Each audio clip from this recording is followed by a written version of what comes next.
Welcome to the Odd Sports Podcast. Today, as I promised you, we brought to you a discussion with our expert about the UFC 249 fight card.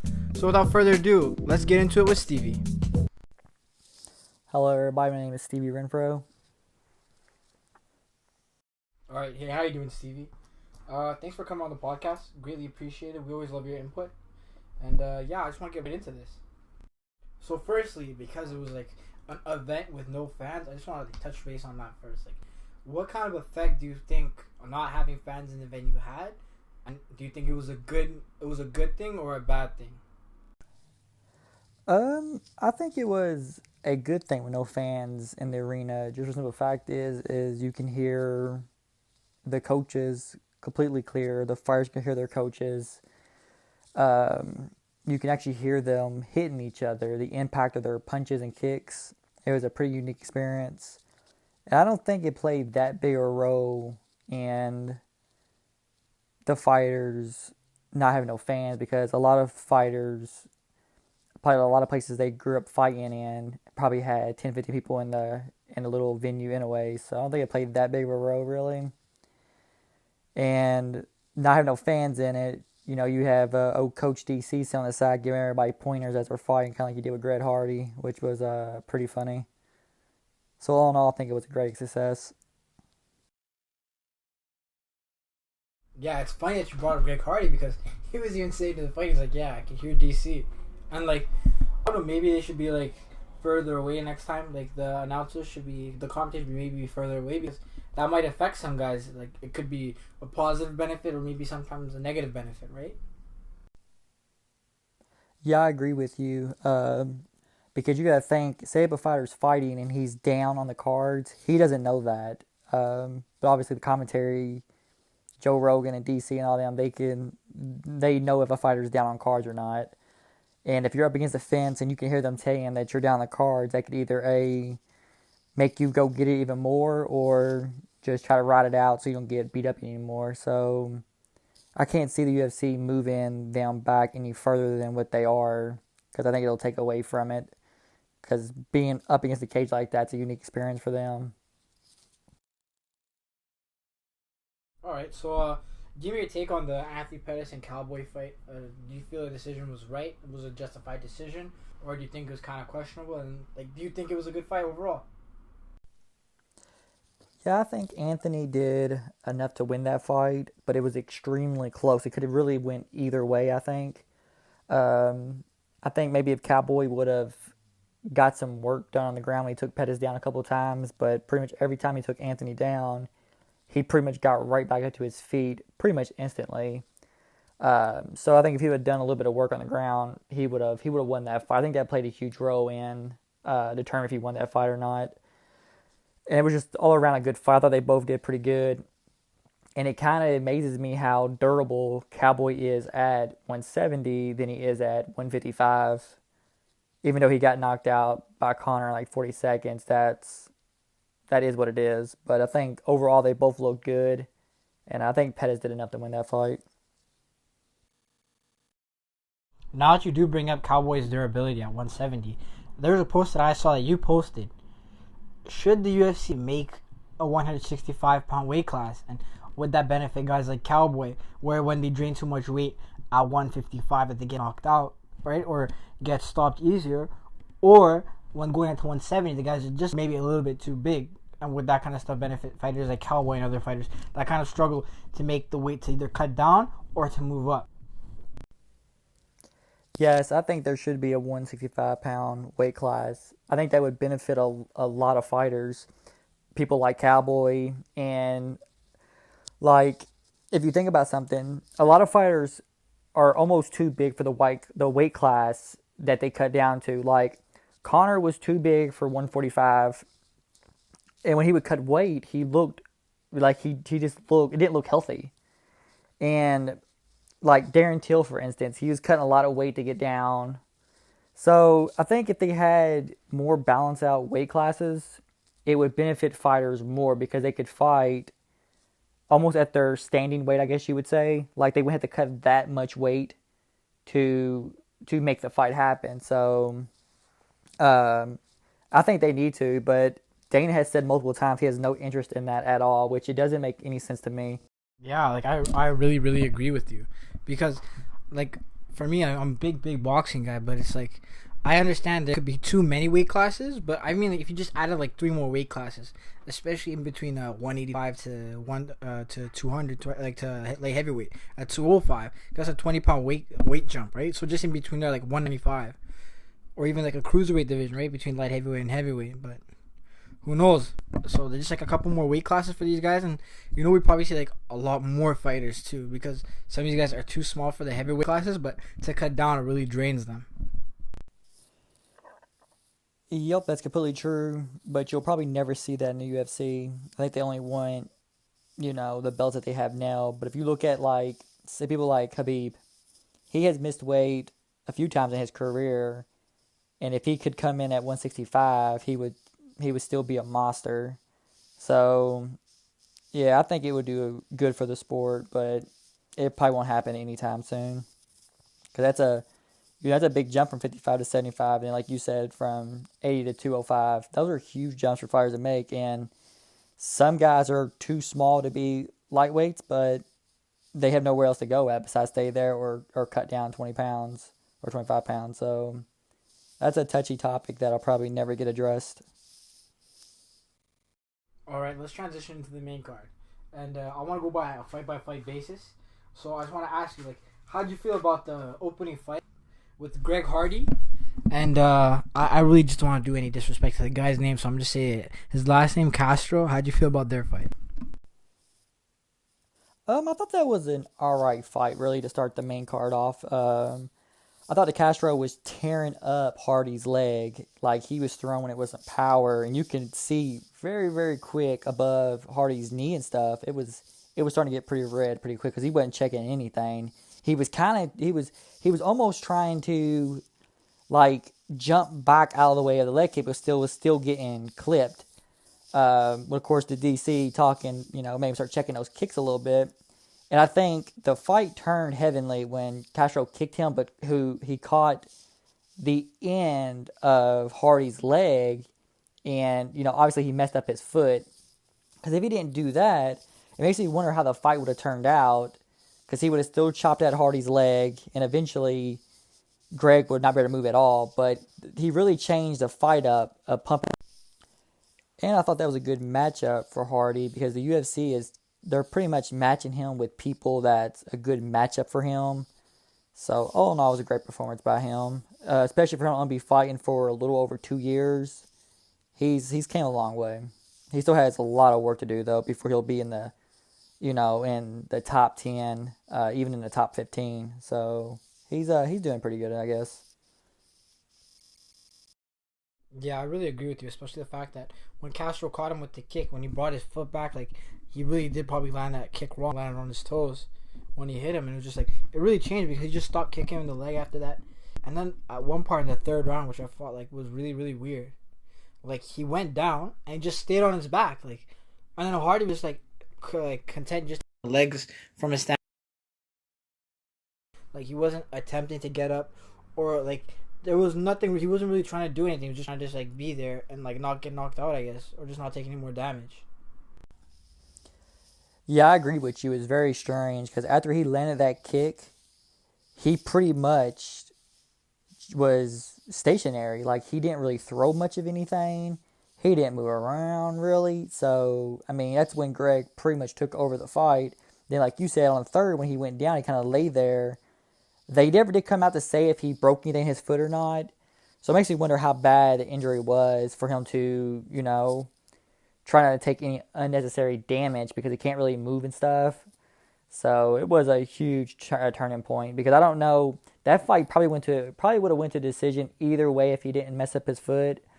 But I feel like he would have eventually chopped Greg down and Greg would have been a standing target.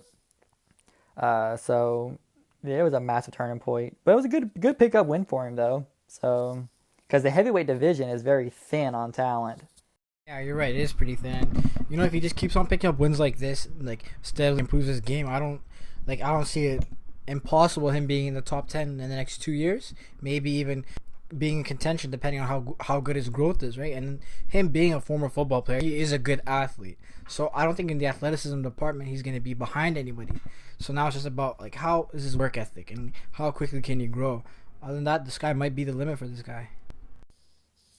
Yeah, I wouldn't be surprised if he broke in the top 10 within 1 year because he was the most active fighter last year, and he says he wants to be the most active fighter this year too as well. And he is by far probably the best athlete in that division. So the sky is the limit for Greg, as long as he can develop skills, and fundamentals on things. There's no telling what he can accomplish in that division. But I don't think the UFC needs to throw him in there with anybody in the top 5, not even the top 10 anytime soon, because you don't want him to get exposed. So especially if he gets in there with a wrestler or something like that. So I think as long as they keep feeding him. All right, I like that. I want to talk about the second fight now between Kattar and Jeremy Stephens. That knockout came out of nowhere. I'm not gonna lie. Like, I thought someone was gonna get knocked out. I was watching the fight, but I didn't expect it to be Jeremy Stephens getting knocked out, and I didn't expect it to get knocked out like that. Give me your take on the fight. Give me your rundown on it. I wanna know what you think. The viewers wanna know what you think. Oh, that was a great fight while it lasted, and I didn't expect Stephens to get knocked out like that neither. But he came out the gate attacking Kattar's legs because he's been criticized in the past of not checking leg kicks and stuff like that. But Calvin's boxing is way better than Jeremy Stephens, and I think it took Kattar a little while to catch the timing because Stephens came out throwing bombs. Like, he came right out throwing massive leg kicks, throwing some combinations, and that knockout came out of nowhere. I mean, to be that close quarters and knock somebody out with an elbow like that, you don't really see that too often. And to drop him like that, that was a good fight while it lasted.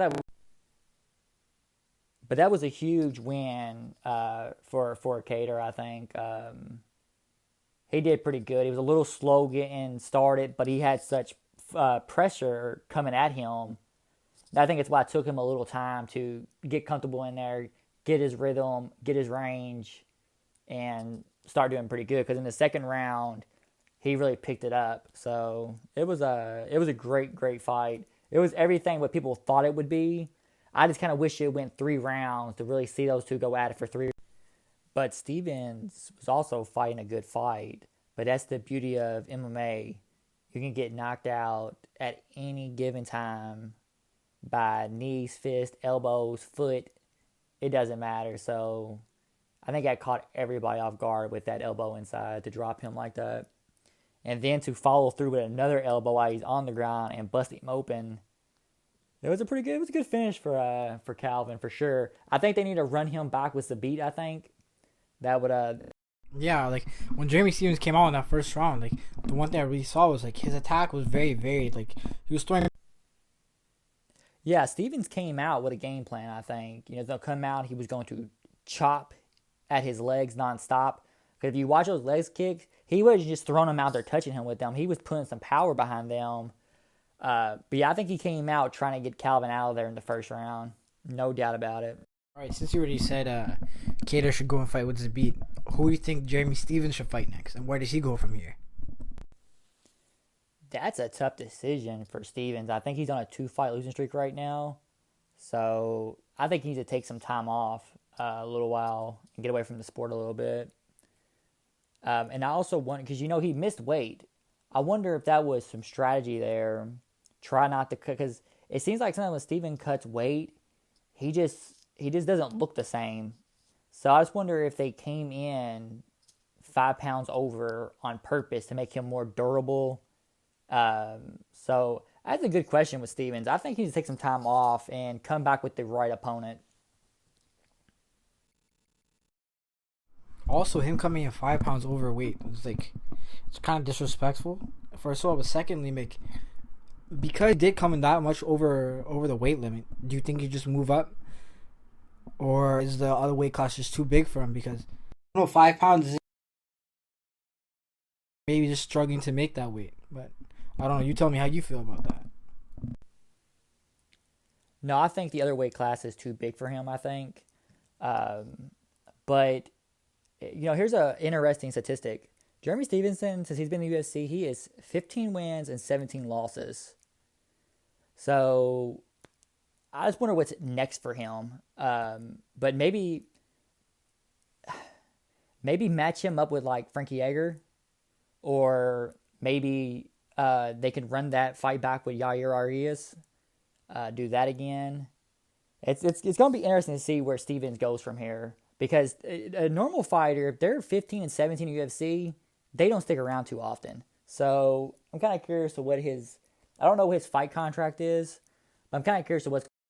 I mean, to be honest, I don't think the UFC is gonna cut him just because he really does have a really fan-friendly style, and like when you put him in there, you're gonna most likely have a pretty entertaining fight.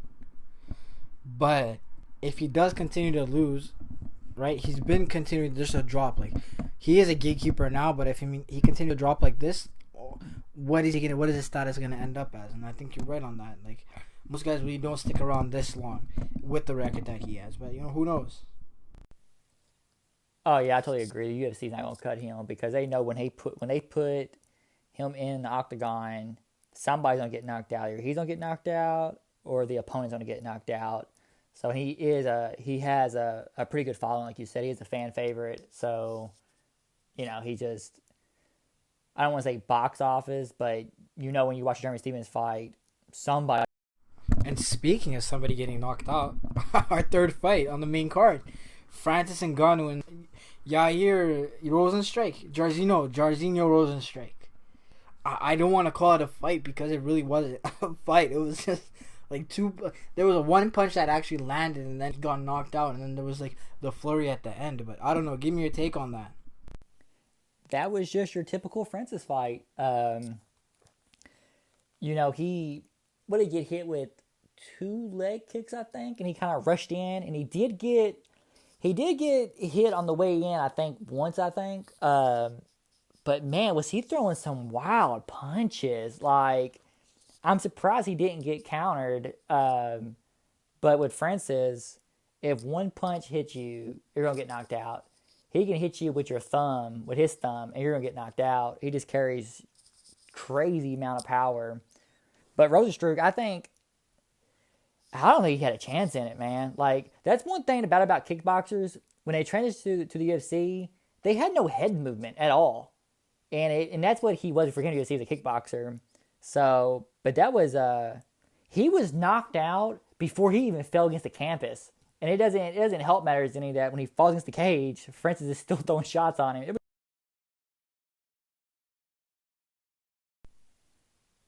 But I think with Francis, you cannot deny that man a title shot, because his last 4 fights has been a total, if you put them all together, 2 minutes and 30 seconds. So that means he could have fought all 5 of those guys in 1 round and beat all of them. So you got to quit denying that man a title shot. So they need to figure out Stipe and DC really quick, because I think Francis, like, they need to give him a title shot bad, because he's easy to market if he can get that title, obviously. So, but I think anybody puts Francis up to, he's going to do that too. I mean, he just, the amount of power that guy has is unquestionable. And I don't want to call it a fight neither, because it happened. It ended in 20 seconds. Like, it was your typical. Well, John Jones was saying that he wants to fight a catch weight of 220, and if there's any takers, he'll fight him. So would you want to see John Jones fight Francis Ngannou at a catch weight of 220, and how do you think that would play out? And if not that, and he doesn't get the title shot immediately because of the DC and Stipe situation, who does Francis fight next, and where does he go? Also the same with Mr. Jairzinho. Yeah, I seen what John Jones said about that catch weight. That would be a massive fight between him and Francis. I really don't know who would win that fight, because I think Francis has got real knockout power from any punch, anywhere, anytime. Because you have people who has knockout power, but they had to set their shot up for that knockout power. Francis has knockout power left or right. But I think John Jones would have to use his wrestling and because he couldn't get into a fist fight with Francis because John Jones don't have knockout power in his fist to knock out Francis, so he can't afford to get clipped. And I think he would have to really work the legs on Francis to try to slow him down and wrestle with him. And if he doesn't get a fight with John Jones, which if he's offered that fight, you take that fight immediately because that'd be the biggest fight of his career. But if he does not get offered that fight, if I'm Francis, I wouldn't take any fight. I would just hold out for the title fight because if something must have happened and if Francis loses, he's going to get pushed back again and have to go on another 4-fight winning streak to even get put back into the title talk. So if I'm Francis, if I don't get immediately a confirmation that I'm going to get a title fight after Francis and DC fight this year or whenever, and I don't get the John Jones fight, I don't take any fight. I think you hold out. And Jardim, he needs to, for one, he got knocked out, so he'll be on a 90-day suspension, I think, or something like that. After that type of knockout, you're probably going to take a little time off, so you probably won't see him for probably until maybe next year. And another thing on Francis, he's cleaned out that division, so there's no other fight for him but either DC or Stipe. So, and if some creative reason the UFC strips Stipe, you will see that fight between DC. All right, now I want to get into the next fight. On this podcast, it was stated that we believe that Dominic Cruz would have won. And you know what? It's crazy. I don't like. Do you think the stoppage was early, first of all, and then how do you think that fight was? And then we're gonna get into Cejudo's comments after the fight, after we talk about this for a bit. Yeah, I thought the fight was going pretty good for Dom, but Henry took a page out of what TJ did to Dom. Even though TJ did it late, I think it was in the third round, he started really kicking at Cruz's legs to slow that movement down. So then he took a page out of what TJ did, and he came out the gate swinging those leg kicks, and he was swinging those leg kicks with some serious power. And I think that affected Dom a lot. And when they collided heads, if you kind of watch Cruz, he was fainting over to the left and going over to the right, and when he would cut back to the left, his head would dip down, and that's how they collided heads in the first place. But this time it was Henry's knee. That was perfect timing for that knee shot. But I do think it was early because for one thing, and I think anytime there's a championship fight, I think you need to let it play out. Like, I think it maybe because as soon as he came over to stop the fight, Cruz was trying to work his way back up the cage. It was just I think it was a bad stoppage, but it hasn't been the worst stoppage I've seen either. So, it's kind of up in the air debate on that. But I think when there's a title fight and there's 2 seconds left on the clock, you let that 2 seconds go. You let him get back to his corner, gather his thoughts, and try to get his mind cleaned, and then go on a third round and see what happens. So it was a very interesting stoppage, and clearly after it happened, Dom voices his opinion to Joe Rogan. He was not happy about that, and I don't think a lot of people was happy with that stop. And DC made a good point. When you're in that moment, when you're on your knees and hands and there's a guy on top of you punching you in the face, you have two options to do there. You can either A, cover up and try to wait out the clock, or put both hands on the mat and try to stand yourself back up. So, yeah, it was definitely interesting, that's for sure. Yeah, I really thought that, obviously the first round, Cejudo came out at him, and I gave the first one to Cejudo, but Dominic Cruz came out in the second round, and I feel like he really adjusted well. His game plan was better, his move better, he started landing started, getting away with some of the shots and everything, but then he landed the knee, and then, you know what I mean, like, kind of changed the course of the fight. Maybe, yeah. Yeah, Dom did look a lot more, I guess, smoother in the second round than he did in the first round. But yeah, that knee just changed everything. Because I think that fight, I think it was on pace to go to decision, I think. Because there was no wrestling, and when Henry would take Cruz down, he was getting up instantly. Like their wrestling exchanges was really good. So I don't think wrestling would have played a big role in the fight at all. It was it was pretty good, I guess, while it lasted. I just wonder what's next for Cruz.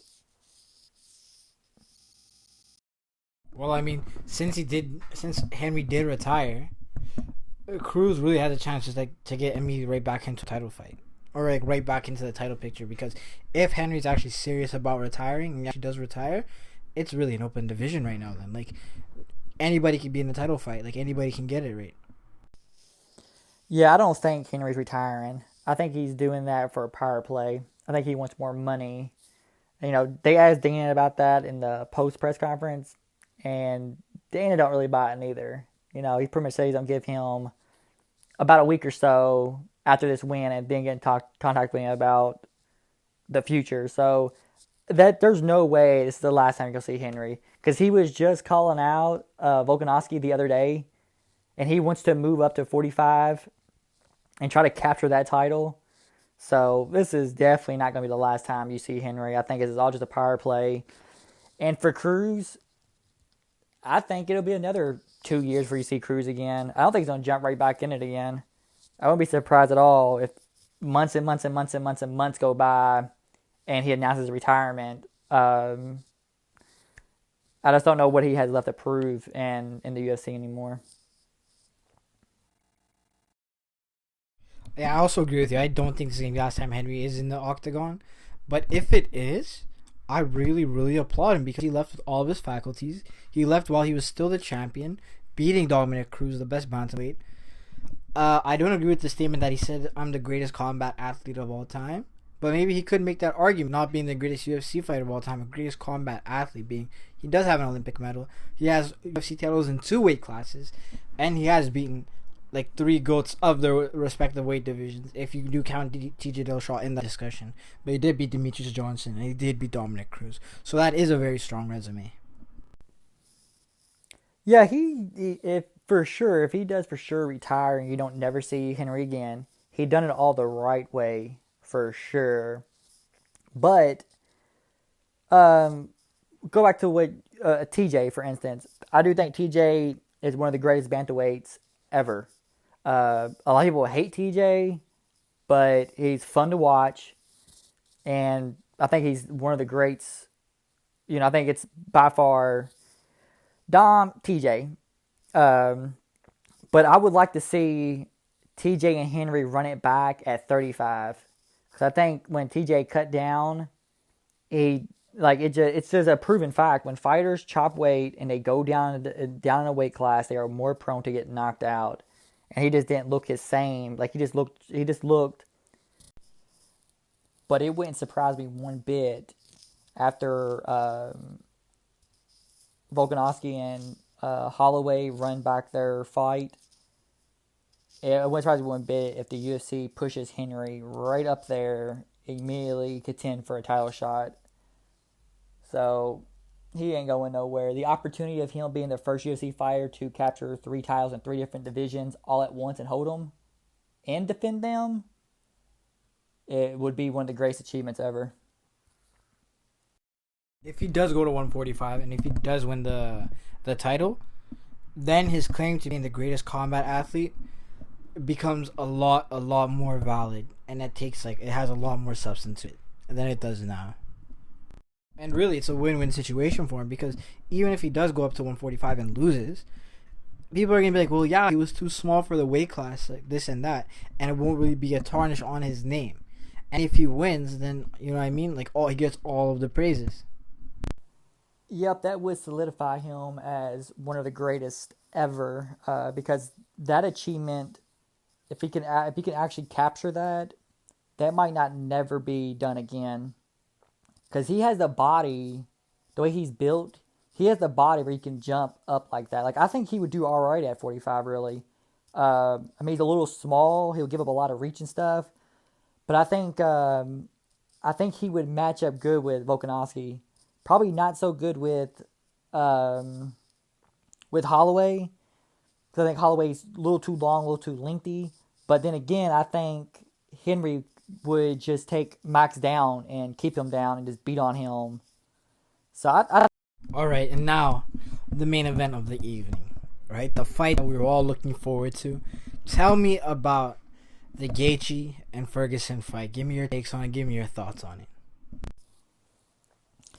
all right. For one, I don't think anybody expected Gaethje to come out and put on 5 rounds of domination. Like I said myself, I thought Gaethje would win the fight, but I thought he would do it within 2 rounds. I thought power would play a huge role in that.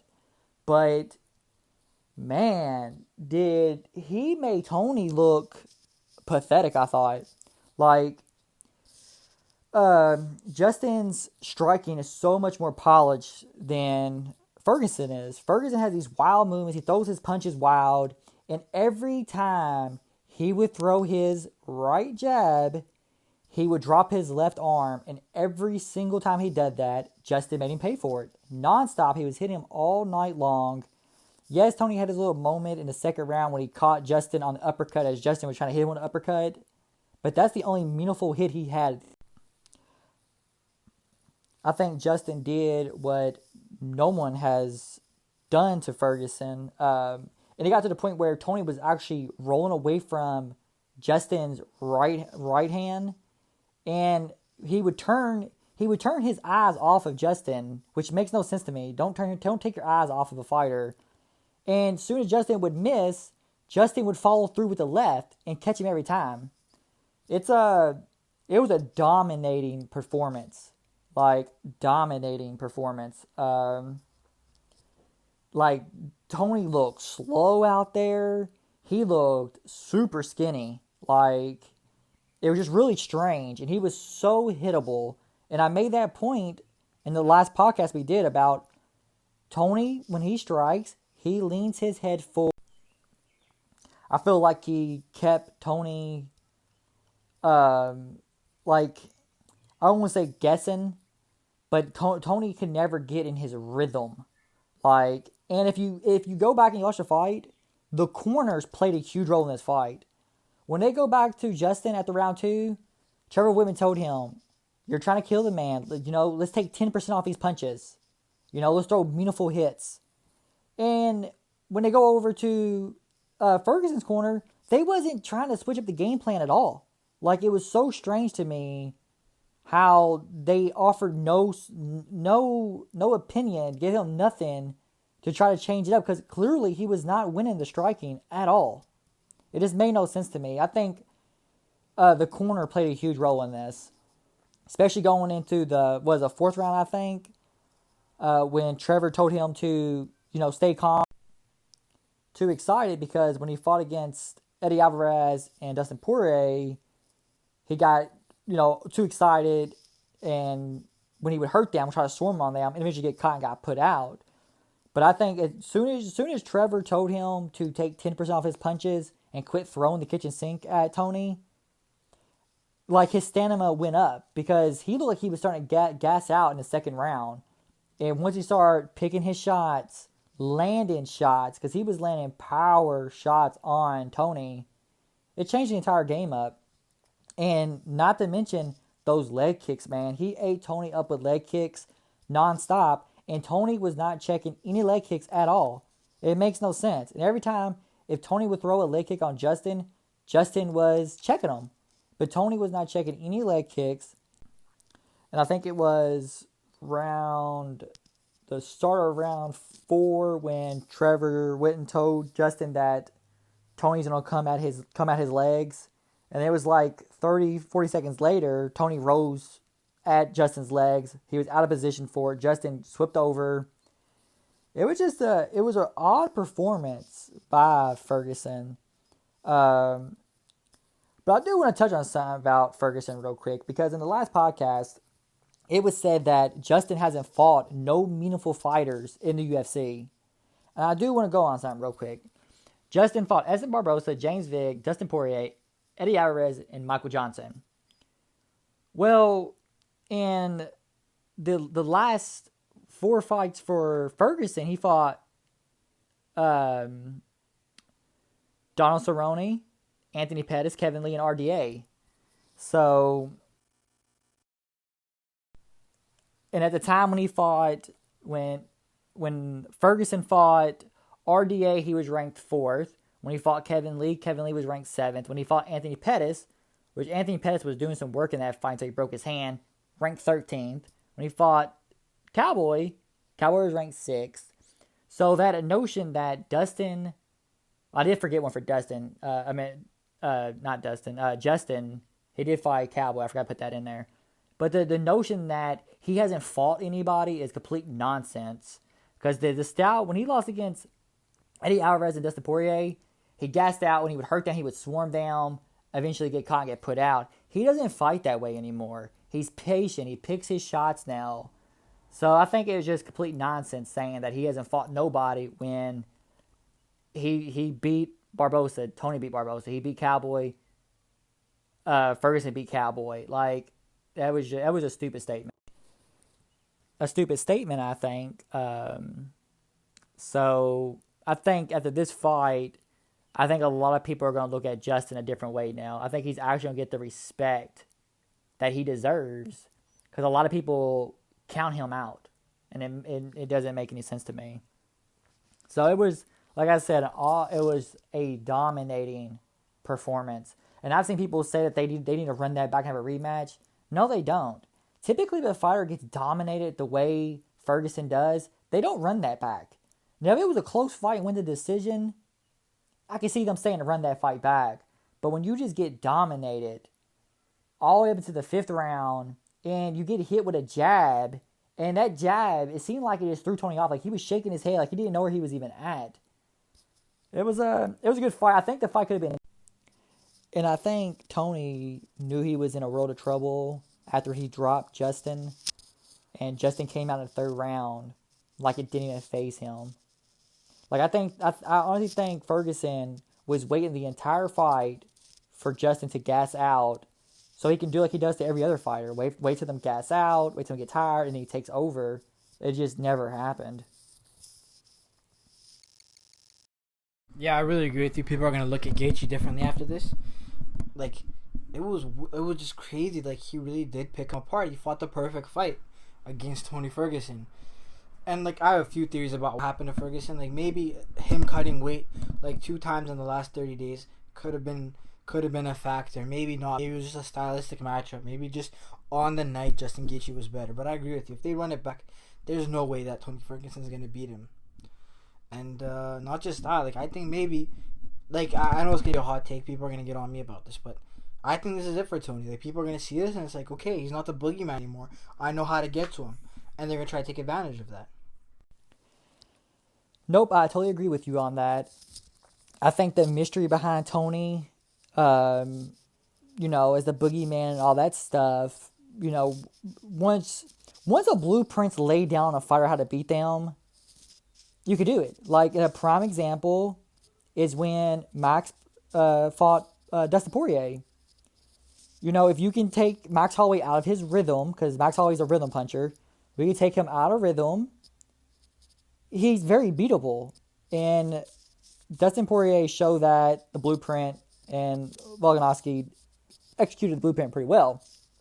But no, I 100% agree with you. I think people are going to look at Ferguson that he's very beatable. Because you look at a lot of Tony's fights, when people will go to hit him when he rolls away, nobody follows through with him because they're so worried about if he's going to take them down. Is once he caught Tony running from him when his head was turned, as soon as he turned his head around, he would get caught with the left punch. So I think it's going to do people in the division in the top 10 who might have to be fighting him next. They're going to look at this fight and take a lot away from it, because I think if anybody, because Ferguson is not the best striker at all. Like, he throws jabs, he doesn't pull his hands up, he sticks his chin out. Like, his fundamentals are not there. He has a weird striking. He gets hit a whole lot. I think anybody in the division who's striking heavy can look at that fight and be like, we can take it to him. Like, he's very beatable now, I think, in a lot of fighters' eyes. And him cutting weight twice in 1 month, like I'm sure that had an effect on him. But that's what Ferguson does. He does, I don't want to say stupid stuff like that, but he does stuff like that to snatch headlines and try to play mind games with his opponent. So if that was the reason for him to look in the way he did, that's nobody but his fault on that. But I'm sure when you probably won't see Ferguson for maybe like a year or so, when he comes back, he'll either get matched up with Dustin Poirier probably, which stylistic, I don't think that's a good matchup because Dustin might be the best boxer in that division. His boxing is phenomenal. So that would, because Dustin already said before in an interview, he was trying to get that Tony fight back months ago, that he thinks he matches up with Ferguson very, very well. And I agree with him on that. So I wonder what's next for Tony, because he's going to be 37 this year. Next time he fights, he'll probably be 38. That's getting kind of old in fight terms, and especially when you take a beating like you just did. Like, it's got to do something to you. It's got to take it's got to take some years off of your fighting life, I guess you would say. I completely agree with you on your last statement. Like, he did not make a smart decision. That was completely on him. It's like, you play stupid games, you win stupid prizes. So yeah, if you have anything more to add, please go for it. I love hearing what you're saying. Like, give us some more. Tell us if you have anything more to say.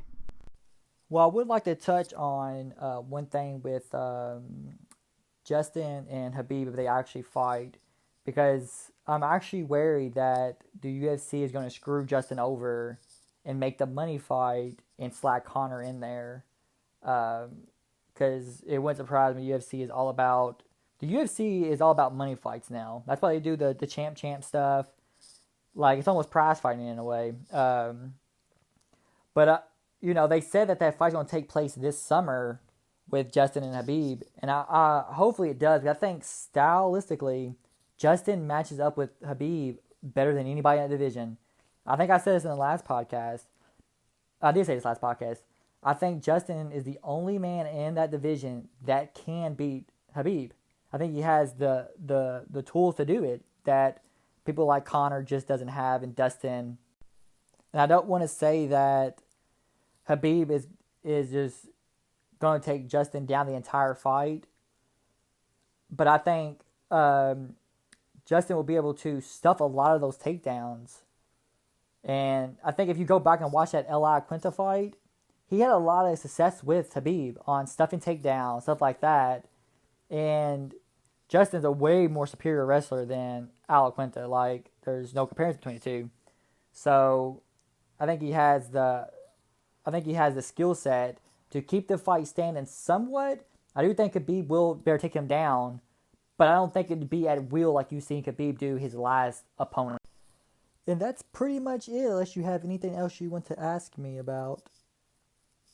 Yeah, for the time being, that's all I really have. But yeah, like, we'll see how these things develop. I really don't want to see the Conor McGregor fight right now. Like, I just want to see like some more movement. Like, I really respect Conor McGregor as a fighter, and he really does bring a lot of eyeballs to the sport, but he's not consistent. You know what I mean? Like, yes, he's very good, but sometimes some of the things he's doing, he just doesn't deserve the spotlight right now. I want to see Justin Gaethje really get this fight with Khabib. I want to see how that plays out, and then I want to see Conor maybe fight even Tony or fight someone else just to get back into the swing of things, and then we'll see how it goes from there. Yeah, I agree with you. The Justin and Khabib fight has got to take place, and then maybe I think you slide Tony below Dustin. I think that Dustin's next in line for it. So, Dustin and Conor's already shooting shots at each other on Twitter and stuff. So it would surprise me if you get Dustin and Conor for a rematch when they fought in 140 down at 145, and the winner of that gets the winner of Khabib and Justin, I think. But who knows? I mean, is Conor going to stay at 170? You just don't know what Conor's going to do. He jumps around so much. But I think the right thing to do is you have the Justin and Khabib fight. Yeah, I totally agree with you. I really think that him and Dustin Poirier would be a really, really good fight, and that would really solidify the next in line for the title. And Dustin Poirier has made improvements in his game since he did take that loss, so that would be good. What do you think about if he does fight one at 170? Who would he fight? Meaning Conor. I think if he fights at 170, it's going to be Masvidal, because Dana said he had a bigger fight planned for Masvidal than Kamaru Usman. What's bigger than a title shot? Obviously, a big payday. You're going to make more money fighting Conor than you will fighting for that title. So I wouldn't fight him one bit if he's fighting. If he's going to be fighting Conor.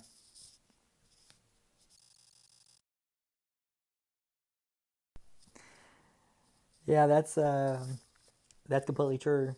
That would be a interesting matchup between Conor and Masvidal. Actually, I think it would be a pick'em fight.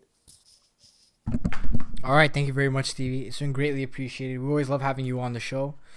Just give us your Instagram handle, any of your social media handles, so we can let the viewers know where we can find you. Yeah, anytime, man. I am available anytime to do a podcast with you. But anyways, people can find me on Instagram at king_Renfrow, RENFROW. You can find me on Facebook at Stevie Renfrow, and you can also join my Facebook group at UFC Live. All right, and again, thank you to Stevie. Thank you for all our viewers and subscribers. We just passed 100 subscribers not too long ago. So for all of our loyal subscribers out there, for those of you who've been with us from the beginning, I just really, really want to say thank you. I can't name all of you, even though I really would like to, but that would take a lot of time. But I might do that another day. But for now, I just really appreciate you guys. You can find us at Odd Bros Podcast on Instagram, and the Odd Bros Powwow on anywhere you get your podcasts. And that's all for today, you guys. We're out.